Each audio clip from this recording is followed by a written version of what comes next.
Iyi nkuru ibabaje hirya no hino ku isi ubu ngubu nta kindi kirimo kuvugwa, ni inkuru y'uwitwa Papa Francis wapfuye ku itariki 21 z'ukwezi kwa kane 2025. Yapfuye afite imyaka 88 azize uburwayi bukomeye bw'impyiko. Yari yarigeze gukurwamo igice cy'ubuhumekero mu buto bwe, kandi muri 2021 yigeze kubagwa mu mara. Amateka ya Papa Francis, ubundi amazina ye ya nyayo yitwa George Mario Bergoglio. Yavukiye i Buenos Aires muri Argentina ku wa 17 Ukuboza mu 1936 ku babyeyi b'Abataliyani. Yari umwana wa mbere mu muryango w'abana batanu. Yize ibijyanye n'ubumenyi bw'ibinyabutabire cyangwa se icyo twita chemistry cyangwa se shimi.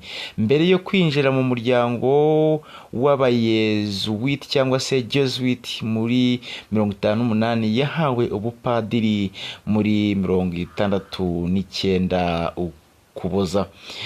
Inzira y'ubuyobozi mu itorero mu 1973 yagizwe umuyobozi mukuru w'abayezuwiti muri Argentina. Yagizwe musenyeri wa Buenos Aires muri 1998, nyuma agirwa Karidinali muri 2001 na Papa Yohani Paulo wa kabiri. Kandi twakubwira ko Papa Francis yamenyekanye cyane kubera ubuzima bwe bwicisha bugufi, gukunda abakene no gutwara imodoka rusange aho gukoresha imodoka y'abayobozi. Reka tukubwiye noneho ubupapa n'ibikorwa by'indashyirwa Papa Francis yasize akoze. Ku wa 13 Werurwe 2013 yatorewe kuba papa wa 266 w'itorero Gatulika, aba uwa mbere ukomoka muri Amerika, uwa mbere mu bayezuwiti n'uwa mbere utari umunyaburayi mu myaka irenga 1200. Yahisemo izina Francis mu rwego rwo kwerekana kwiyegurira abakene no kubaha no kubaho mu buryo bworoshye. Papa Francis yamenyekanye cyane kandi kubera ibikorwa bye byo kurengera ibidukikije, kurwanya ubukene, gushyigikira impunzi no guharanira amahoro hagati y'amadini.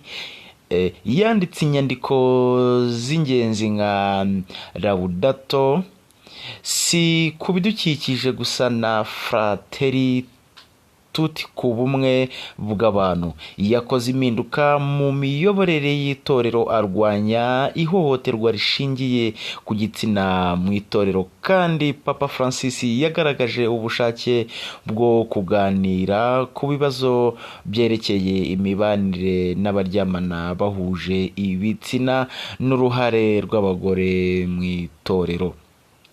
Papa Francis, twakwibutsa ko uyu munsi tariki 21 nyuma ya Pasika aribwo yitabye Imana.